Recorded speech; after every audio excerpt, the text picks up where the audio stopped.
Welcome back to Roots and Relevance, everyone. We are nearing the end of our series, and today we're going to hit two mini M-I-N-I. Well, what do you think about ending the parable series? I think we're ending on a mini controversy here first. Not Well, really I think we should let the podcast listener. By the way, when we talk over each other, we can't hear each other anymore. Correct. I don't like that. So we might need to go back to original way of. No, we're not. You just can't continue to interrupt me. Is that why? Exactly. Is that why the this AI is happening? The AI computer program knows when you're interrupting something that's being said wisely. So let's go back. Let me just introduce the controversy. So we'll jump into not judging people, Wally. So you walked into the room late today. We're on a tight schedule. And Hey, today, I just want you to know, today was an end of the era for our household. I got it. It's the first day, it will be the last day that we haven't had a kid in elementary school for 17 straight years. That's impressive. It really is. I was dropping off my daughter my gosh. to see her into the school, praying for her and her two friends as they're walking into the school. There's no That's judging. why I wasn't late. judging you that you walked It in sounds late. like you were judging. I was just saying. It sounds like an offhanded comment. I'm Judge. saying that when you did walk in late, the first thing you say is, Timmy, these are not even parables. I did not say it like that. You just said it was much harsher. It felt that way to me, at least. So we're ending the parable series. You said we're ending the parable series. No, you said that. Just interpreting what you said. You said that. Put words into my mouth. So you said metaphor. So Tim, won't you go ahead and continue about the non-parables? For the Good Samaritan, it took at least 10 minutes to get off the rails. We haven't even started. Oh, boy. You're judging us already, Tim. I am totally, speaking of judging. Shall we just jump into it? Yeah, talk about judging. I sent you guys an article. I did not read it. Yeah, but you know about it. Yes, I do. There's it's kind of one of the big Christian controversies this week is a guy by the name of Josh Bice, he was the president of G3 Ministries, and it came out. So apparently for a while, like several years, people suspected he had some anonymous social media accounts. William Wallace. I was going to say William Wallace. It's William Wallace. Yes. I mean, very similar mindset. Mark Driscoll Marcy. He was after you now. He's going to come after you, Wally. You shouldn't have mentioned his name. Come on, Mark. You I'll say it 3 of- times like Beetlejuice. I'll make fun of Russell Moore, but I ain't making fun of Mark Driscoll. I ain't scared. You're scared of him. Ain't scared. He'll come. I ain't scared. Anyway, you were saying, Tim. I'll just lay Calvinistic theology in front of him. He'll just won't even come close to it now. Oh, that's Just because he's come to the light on that. on Moving some things. Yeah, you can't be right on everything. By the way, that's really, you're right. Me and Mark probably do find a little bit. Okay, let's get back So to the anyway, rails. So it was suspected he had some of these fake accounts. He kept denying it over and over again until finally he could not deny it anymore. This is out of an article from Christianity Today. It says, resigned G3 Ministries President Josh Bice apologized Friday for using fake accounts to spread, quote, unsubstantiated and sinful remarks against fellow Reformed Baptist leaders. Emphasis on reform. They probably deserved it, but go ahead. The Reformed Baptist Ministry, G3, has called off its biannual conference after reporting that its president, Josh Bice, ran multiple anonymous online accounts to insult fellow Christian leaders. Well, even like conference speakers, I think he was insulting that he was inviting to this conference.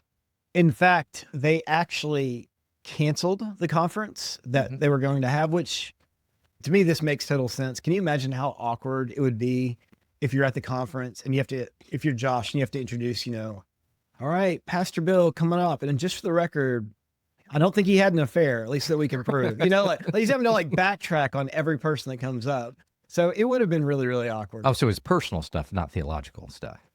No, It's a technical word. I think it was mainly theological, although one of the big controversies was he questioned Vodi Bakum's GoFundMe budget and how he spent the money, and he used an anonymous account to show that. A lot of massages or something like that.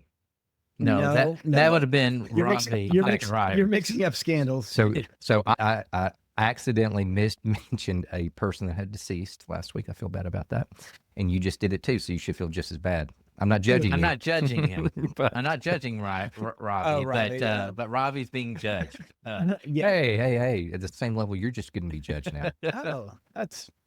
Man, that sounds like a segue. That's Pre-encoding. That's verse 2. yeah, we are going to dive in, but before, like on this is kind of the latest controversy. It feels like one after another in church leader world. I guess one of my first questions is, do you think that the way we've set up the whole mega church and evangelical sort of system in our country, Yes. does it like make it like much more obvious that this sort of thing is going to happen, or are these two totally different things? Can I answer? I beat you to it. Yes. So I'm going to talk over you right now. Here's my answer. And this is absolutely, there is no well thought out, well researched answer to this. So totally different than normal. That was sarcasm. So this is absolutely. This is a knee jerk. Okay. That's sarcasm. Go ahead and say it. Oh, like that's unusual. So now I forgot what I was going to say. No, I do know what I was going to say. So my thought is, one, a mega church and the whole paradigm behind mega churches attract certain personalities. That's number one. One that would not be attracted to a 100 or 200 country yards Might church. not want to share the spotlight with anybody else. Yeah, okay, something like in that. their sphere. And then two, I think anybody that might have a tendency toward, what should we call this? Spotlighting. We should call it spotlighting. Maybe it's called Instead of gaslighting, spotlighting. spotlighting. So it's for anybody that wants to just take the spotlight over, even though they might be somewhat content in a smaller church, the stage just becomes too big for their ego. And I think it just turns into this unaccountable, self-absorbed feeding mechanism. And that's where, unfortunately, we are. That's with business or church or politics. I think they're all the same. So ability weighs character in those things. In that, I mean, the ability in the sense of communication. Oh, yeah. Their ability to communicate, to teach, to draw people in far exceeds their character, by which they're able to handle those things in an appropriate Christ-honoring way. Because that's what we reward more than character. We reward good gifts. And like when we see them, like we put them up on a pedestal. I saw this for a while when I was in the New York, New Jersey area. I would help out with church planting assessments. And I would watch it. These guys would come in and some of them would have like really, really high communication skills, but then they would have glaring like blind spots that character and theological, I assume. Yeah. More character than theological. My guess, they had their theology pretty much in line. Well, unless it's reform and then they didn't. No, I mean, like, yeah, more so character than theology, though, because you're right. They're like super confident in their theology, and they can put out their like, all the Bible models and verses. all their ability to But to teach and to. I kept seeing it over and over again. Like, wait a minute, are we just going to let this thing slide because this guy has gifts? And one person in particular had a lot of flags, but he also had a lot of money and a lot of charisma. He had churches backing him. And so the push was just to get him started. And he started big. He started really big. And I don't think it was even a year. I think about a year later, that church didn't exist. Flame out big, too. Oh, yeah, exactly. Well, so I will say this as a caveat to us and the podcast listen. When we get more than 20 people listening, I might have character flaws. Yeah, character flaws. I may have a character, since y'all interrupted me, character flaw. I might really get this big head and like people like listening to me and my foolishness. I didn't say foolishness. You said foolishness. I didn't say. So, Jonathan, I want to go back to what you said, because you said, okay, the stage is like attracted to these people. And so these people naturally go to this position. Pretty good comment, not having researched that question. It was amazing, especially just off the cuff like that. I've never seen you do that. But my question is, like, if somebody had that sort of confidence, why would you not just say what you're going to say and own that tweet rather than start all these anonymous tweets? Like, what is this person getting from that? I think they could not get. I think if they probably were theologically learned, they would probably know Matthew 7, where they feel like they were judging other people, and they didn't want to overtly judge people, so they subvertly judge people. I see. So, like, it's a way. Is that of, what you're trying to do with segue? No, I mean segue. Yeah. It's like, this is going to be my Christian channel where I'm going to try to do Christian things. And then I'm going to have all these anonymous fleshly channels where I can kind of get all those things. Yeah. Is that fair? Perfect. Yeah. Oh, perfect. What do you think, Wally? Yes. Okay. All right. Well, obviously, if you haven't figured it out yet, this is what we're talking about today. Can I read? You may. Matthew 7, 1 through. Read the I'm going to read the parable. I'm going to read the ESV non-parable. Actually, I would never read the ESV. CSB. Thank you very much. Not that I'm judging. Do not judge so that you won't be judged, for you will be judged by the same standard with which you judge others, and you will be measured by the same measure you use. Why do you look at the splinter in your brother's eye, but don't notice the beam of wood in your own eye?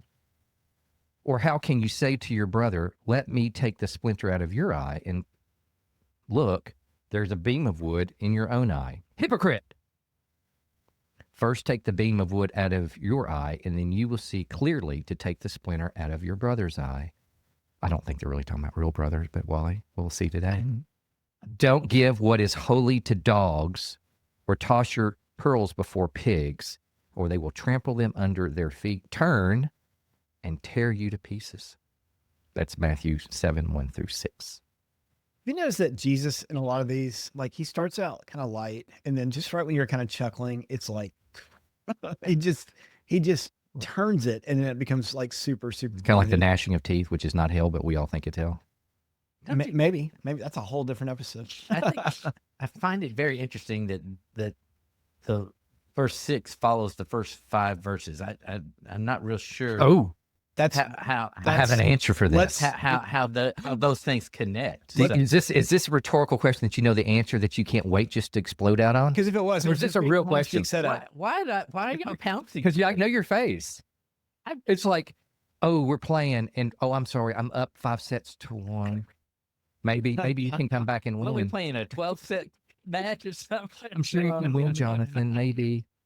I think we're gonna that's gonna be one of the key questions. I think. Yes. Get to before we get there, we need to kind of back up a little bit and talk about, because we like the first 5 verses. We talk about the first 5 verses all the time, especially when somebody's like coming at you and you know, judge not lest you be judged. That's right. Don't call me on my stuff. I've got stuff to call you on, so you need to shut up. Ooh. Well, came out harsh today. I did. Maybe I shouldn't have mentioned you coming in late this morning. Yes. All right. Well, I find it interesting that the very verse that people use to tell people not to judge, one, they're typically judging as they say it. And two, literally, I think what we're going to see is the verse says the exact opposite, is we need to judge. Ooh, do you? Yeah, isn't that what he's asking us to do? No, it's not what he's asking us to do. In verse 6, he's not. No, he's not asking us to judge. He's not asking you to judge character. He's asking that in 5, actually, and 4. He's saying the same thing. He doesn't say, I don't believe, unless I'm wrong, that Jesus is saying that you're not supposed to discern wrongness in someone. He obviously says you see the problem in your brother's eye, and if you get your beam out of yours, you can go help him fix it. That's verse 5. And 6 is a little bit different. So then what does to judge mean, you think? Green. Huh? Green. Yes. That's what it is in Greek, green. What does that mean? Oh, go ahead. I don't know. I don't know. You're the one that said I it. just You know the just word. espoused it. It's, well, I believe just like in English, there are multiple meanings here. There are. And that is partly the problem. It's not, don't judge, period. It's to not have this judgmental attitude as if you're God, as if you're like the final say, and as if you're looking down on them in it's an attitude. It's a judgmental attitude. So it's not so much about discerning what is right and wrong in somebody's life. It's about the attitude by which you think condemnation. You're superior to that That's person right. because of those actions in their life. You're just jumping to doing. it today, aren't you? Huh? You're just jumping to it. Yes. This is exactly what I think he's saying, because this green word you're a judge. You have things before you, and you're making one right and making one wrong, and you're condemning them if they are not correct. So that's what I think he's trying to say. We've talked about this week, Tim. I know in private with that ex parte. We would never do that. But I know this is, to me, he is absolutely talking power over here. We know we've talked about power over and bounded sets and all this, and I'm going to really take a deep dive, probably extra biblical and extrapolation of what God really meant to say. Extrapolation. Wow. I use segue and extrapolation this week. He's very proud of himself. Yes. I just don't want y'all to be pugilistic. I heard you read that last week with hey, that comes from Latin. With David French. He used the word pugilistic. I love that. But no, I really believe that you're exactly right. I think what he's saying is, are you putting yourself in a position higher morally than someone else? And who gives you that right? You should come to someone who has a problem and not come from a power over, look at me, I'm not that person, to one to say, I can help you take that little bitty problem out of your eye. I mean, I think this is what this is about. It's a power over humility move. Would you say then it's kind of it's a nuance on the word judge? We're not to judge in that way, but we are to judge in a different way, like one that is, in a sense, it's in order to discern another person's faults. It seems like Jesus is being very purposeful that we need to remove the large beam or plank from our eye, because that's going to even color or filter out the way that we see other people. True? Like we can see more clearly once we've removed the beam out of our eye. And so that's why I think, like, even though we sling this verse around like, nope, don't judge or you too will be judged, Jesus is actually saying there is a proper way to discern another person's life. And it's not, to your point, Jonathan, it's not power over, it's done in humility and in an effort to restore the person rather than just to kind of pummel them. Yeah, because that's what, I mean, I think if you think about what Jesus came to do, he could have easily judged in the sense of condemnation, but we know there is no condemnation in Christ Jesus. So I mean, I think that's what he's trying to say is, listen, you don't be like the Roman judges, the Roman officials. When you feel like you did something wrong, you're going to go get slapped, put in jail or whatever, fined. No. There are problems in everyone's life, but they're needing release. They need the splinter taken out of their eye. And how can you do that? How can you bring release and favor and salvation kind of to someone if you've got this thing in your way, this big beam of wood, this obstruction? If you can be so discerning, that bleep would mean I said something really wild. Yeah, it's the Holy Spirit. Hey, Wally, what were you saying? Thank you. It doesn't take much to get me off track. That's because you were late. What was I saying? I don't know. I have no idea. No, I think part of it is if you're so discerning in being able to find fault in somebody else, you need to be doubly discerning in your own faults. If you're taking so much time to be looking at it, you're not taking the time to be introspective to see what's happening in your own heart, in your own life, and your own actions and things like that. Maybe. I guess I might push back a little bit like because this. I don't know. I don't know that, and this is like sort of the individual Christian sport that we've inherited this country, is that if I just get alone and I look within, that I'm going to see the sin in me. And of course we know the Spirit can do that. The Spirit does that. But there's so many sins that I think take a community, which is, I think, partly what this is about. Jesus saying, I want you to create a community where there's discernment happening in the right way, because there are certain sins. I remember Tim Keller one time said, your favorite, Jonathan, who's now passed away. I'm not saying that. Jonathan. So bad. It just came out naturally. I forgot. And I think the anniversary of his passing was last week or two. And just say it, Tim Keller. Just say it. One of the things he said, he goes, have you ever heard someone say, I'm really struggling with greed right now? And he's like, probably not, because it is one of those sins that we are just blind to ourselves.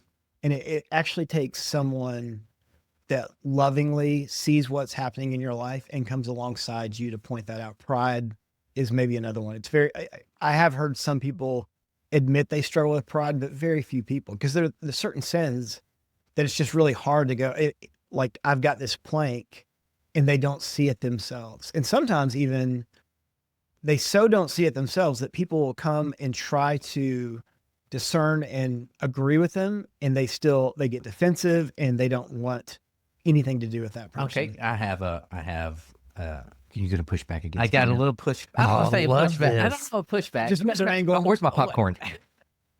In 1 Corinthians chapter 5. You looked it up just now. I was watching. No, I already had it bookmarked.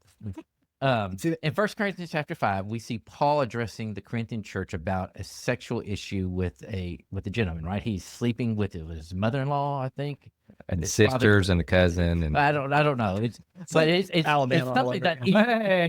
Oh my gosh! Sorry, all our Alabama listeners out there, all two of you. We just lost. We just lost. No, it's over. He says now you're to judge right? In Oh, this is what we were talking about yesterday, 1 Tim. Corinthians 12, Yeah, this is what we're 5, talking 12, about. and 13. What do I have to do with judging outsiders? Is it not those inside the church whom you are to judge? God judges those outsiders. Purge the evil person from among you. Okay, so this is what we were talking about yesterday. So I couldn't find that scripture because I didn't really look for it. But I It wasn't making your point. No, I had so many other things I was doing yesterday. But I wonder if that word's cream. I wonder if that's the same word. So we're going to bookmark that for another day. So this is a good point. Might as well go ahead and tackle it. Tim and I kind of discussed this yesterday. So what do you think that Jesus was saying in 1 Corinthians through Paul? Well, Paul was.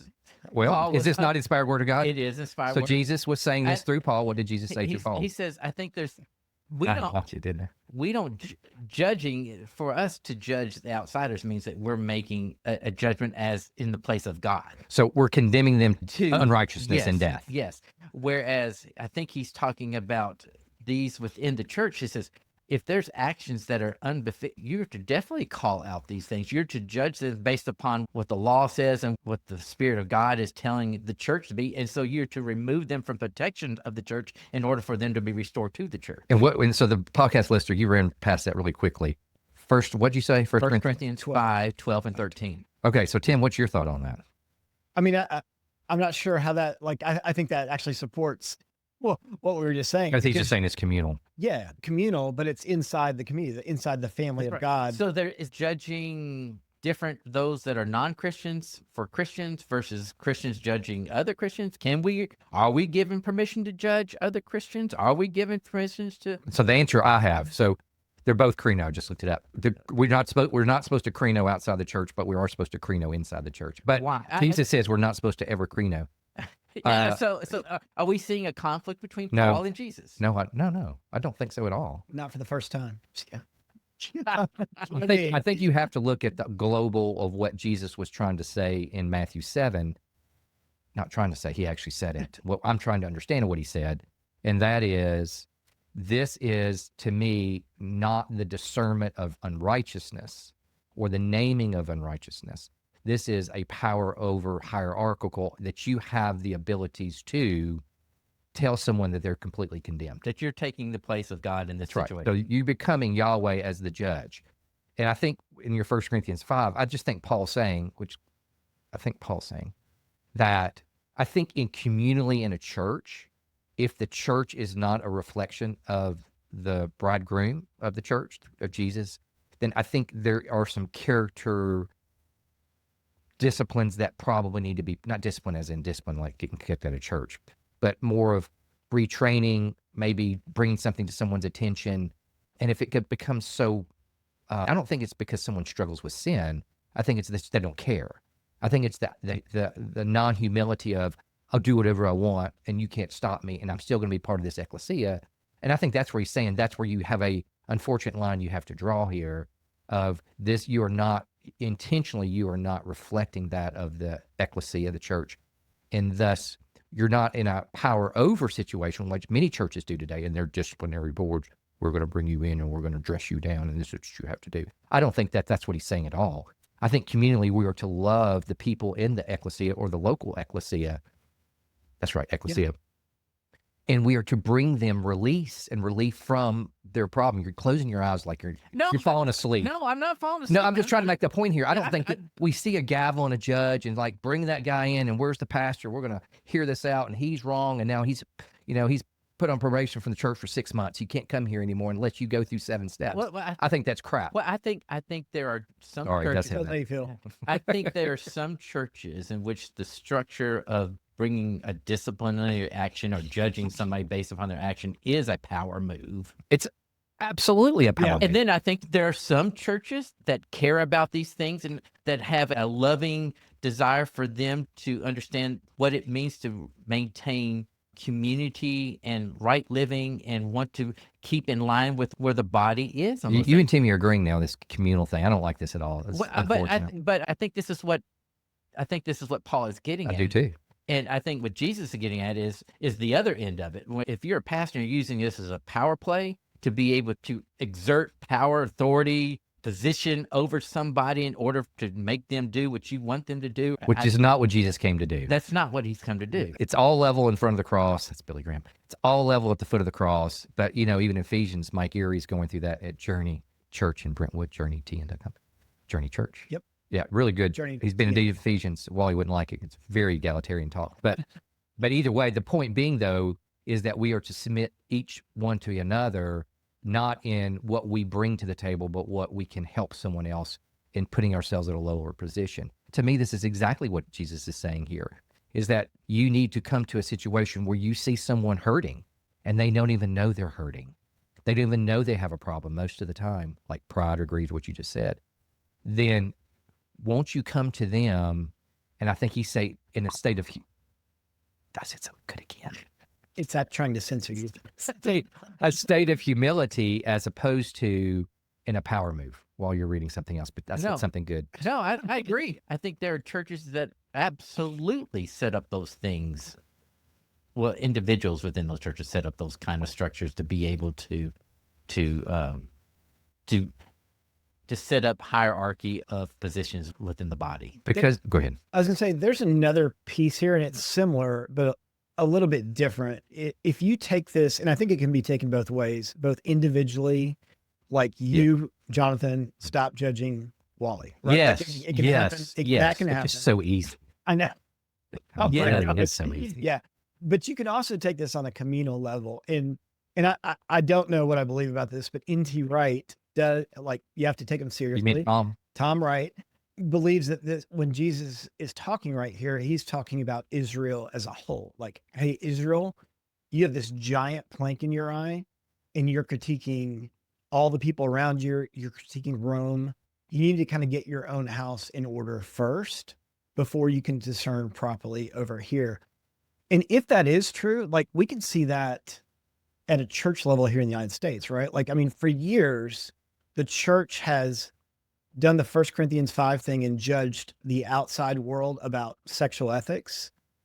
And then in the last, 5 to 10 years, what have we seen in the church? Sexual ethic problems. I mean, church abuse scandal after church abuse scandal after church abuse Because scandal. humans are humans, whether they're in the ecclesia, unfortunately, or not, Right. and left unaccounted for, chasing, I don't know, the satanic panic. Is that an endorsement for the, Yes, it is. Devil in the Deep Blue Sea by Mike Yeah. Osprey. Great CT. podcast. but I think that people then can look at the church and go, hypocrites, right? Like, why should I take anything they say seriously when they have this giant plank in their eye? And again, this goes back to personal relationships too. Same thing. If I see this glaring sin in your life and then you come to me about a speck in my eye, it's like, I may not even give you any credibility at this point because I see the hypocrisy. Can I extrapolate now? Yes, Please. extrapolate. Extra biblically extrapolate. So, yeah, I mean, I think you got to think about where are we in the scripture here? We're in Matthew, and Matthew is recounting what, Wally? In Matthew 7, what's this the end of? It's into the Sermon attitudes. on the Mount. Yeah, so this is actually the end of the Sermon on the Mount, which was this revolutionary. Did you get that? I like it. I like Nice. The revolution. Main end, baby. It really is. It's a revolutionary talk to all these people who have experienced what? I asked Wally. I asked a rhetorical question. Riley wouldn't be upset at me. They're facing this all the time. Whether it's, you got Matthew, the tax collector here, who's going to have to answer to a Roman official, who's going to have to answer to another Roman official, and who's going to have to answer to somebody. And there's always this power over do this, do this, do this. And if you don't do this, then this is what's going to happen to you. Which is, we talked about this, I think, in the Jonah thing. It's just like you're constantly having to react to someone else's discipline over your life. You're making me go to this Bible study. Thank God it's finally over with on Sunday nights. He actually loves our Bible study. It's called what? Practicing the Way by John Mark Comer. JMC. And so I've actually learned something from this, even on Sunday night. Well, considering my attitude going into it, for sure. But anyway, he's been talking about spiritual disciplines. But this week, he talked about the regula, which in ancient Christian, what meant The rule the rule of life, Yeah, right? rule of life. The rule of life. And he says it's like a trellis, and the regula is like a stick, like a plank. And they would use this to help. You say it better than I did. What does he say? Like a trellis doesn't actually grow the plants or the vines, but it supports it. It spreads it out so all the nutrients, all the sunlight can get to it. That's right. And in the same way, a rule of life puts your life in a way it doesn't actually make you grow spiritually, but it puts you in a position, the spiritual disciplines put you in a position to allow the Spirit of God to work in you and change you. But it's also going to help. It's also going to help you figure out whether you're achieving certain disciplines or not. Because if you don't have that, Right. then you're never going to know. And so it's almost like this measuring stick. And that's kind of what he's talking about. We get the word regulation from this. It's like, and it comes from the PIE root, Wally, Proto-Indo-European root, to mean to yeah, it's like what did I say it was? Is like a straight edge, or it's kind of something like that. Oh, like a plumb line almost. Yes, like exactly ruler. right. Like a ruler. We get the word ruler from this also. Not ruler like a king, but ruler like the little things on a wood stick. So, if he says in verse 2, if you've got this big beam, and this is extra biblical, but just let me do it, please. If you got this big beam, it's not just that it's this big joist that's holding up the house, which is kind of what this word really means, dokos in Greek.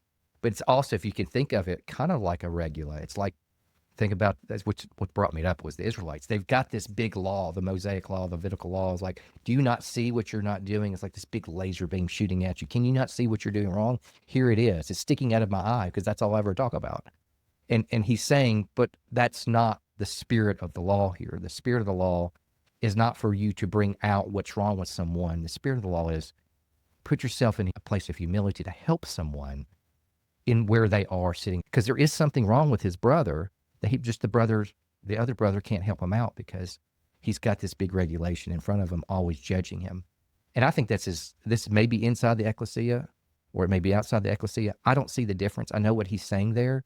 Yes, thank you. But I still think the thought's the same, that when we go to someone that may be not part of what we would call the church, I still think it's the same standard. We go and try to help, not in this position of I've got it right and you've got it wrong, but to go help somebody. I think if we go like Jesus did, looking for where people are in need and help and hurting, and go to that before we throw the tract at them, talking about last week, then I think that's what, to me, he's saying here is you go not to bring condemnation, but with your measuring beam, but you go first to look how you can help those people. Don't draw a bounded set. Don't draw a boundary line of what's good and what's bad. We know it's not right, but step over that to go help somebody. That's how I see this. Yeah. And again, that's done in loving community and not when we say bounded set, we're talking about where we're drawing lines and putting people on one side of the line or other. And basically it's judging them based on, are you on the right side of the line? We've all got one of those 10 commandments that we nail. And then we don't like to talk about the parts that we don't. Love my brother. I've got that one down. You do. Absolutely. But that's not one of them. That's not even one of them. We're not talking about blood brothers. We're talking about. I can honor my mother and father now because they're both dead. Along with Tim Keller. Let's actually get to this last verse. All right, let's talk about the pigs. Your very first question was like, how in the world? My very first question was, this is a parable.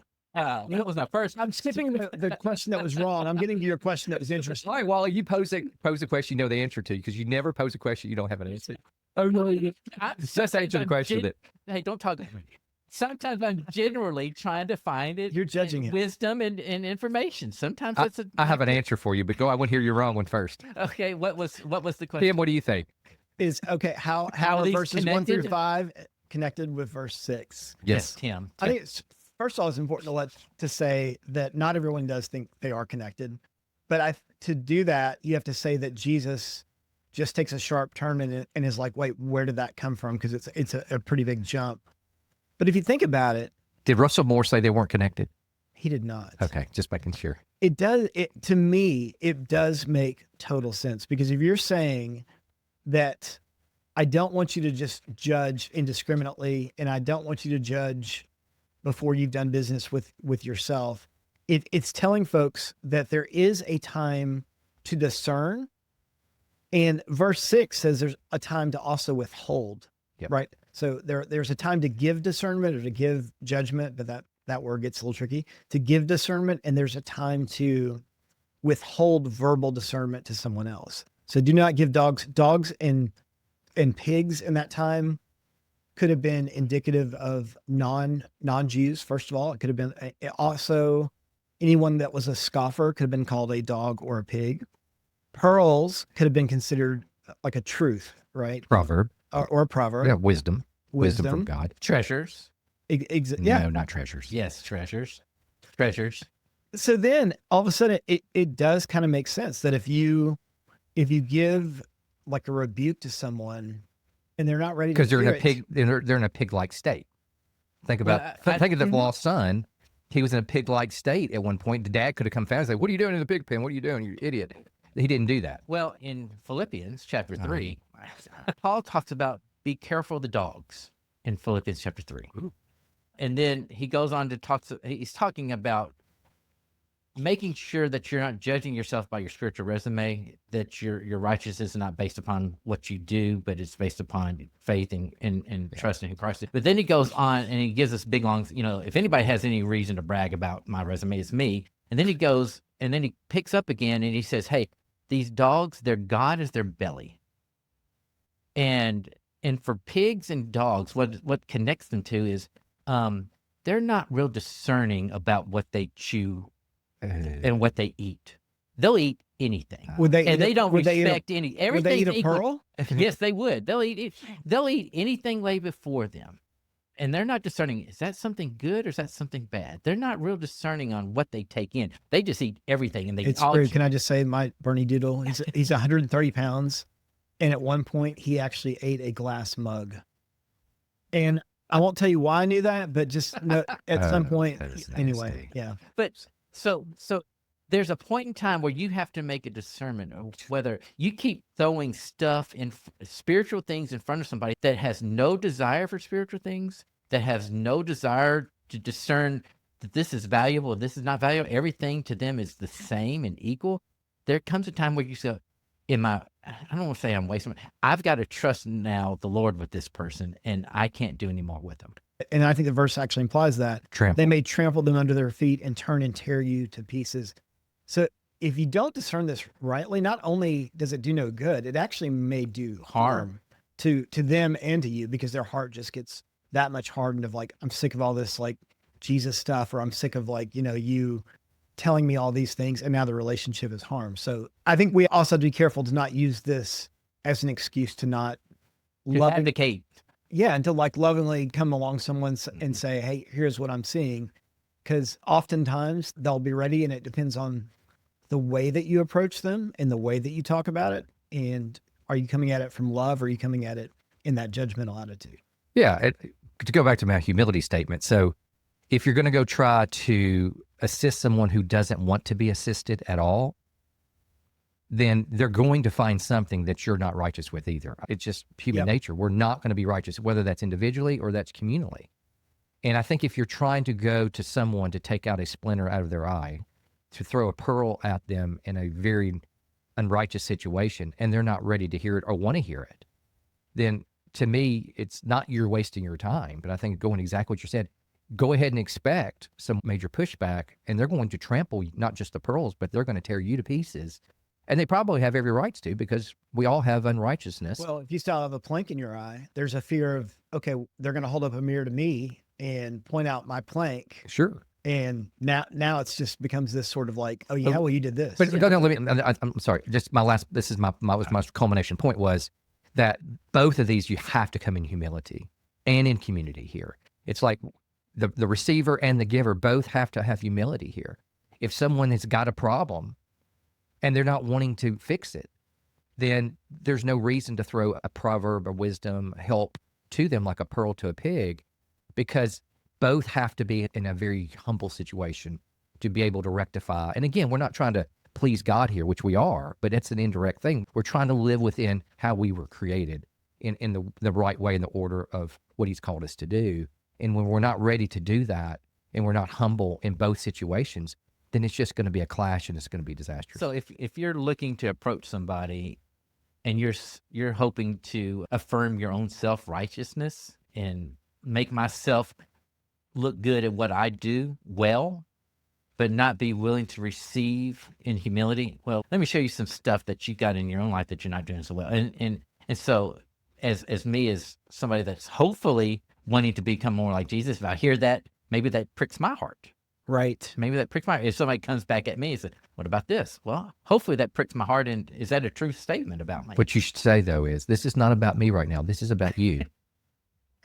I've called this meeting Talk About You. Yeah. We can talk about me another day, but we got to slot that Right in another now, schedule. we're working on the speck in your eye. We'll work on my plank eye later. You know, we used to say that folks tend to either lean like naturally in the truth direction or lean naturally in the grace direction. In other words, like I found this in New Jersey that a lot of truth people up there, like, I'm going to tell you how it is. You're not going to like it. And it's not necessarily done in humility, but a lot of times they're very blunt, and that's the default.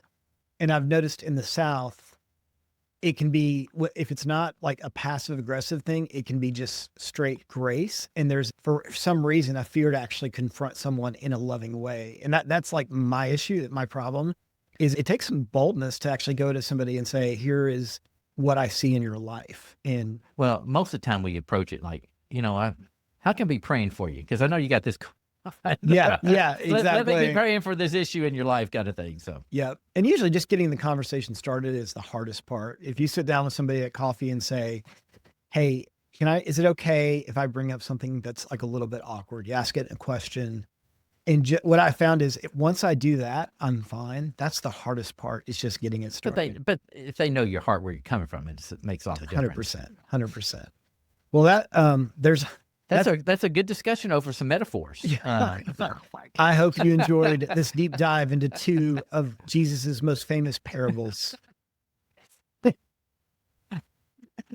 The plank eye and the pigs. The plank eye and the parable, the plank eye and the pigs. That'd be a good name of a band.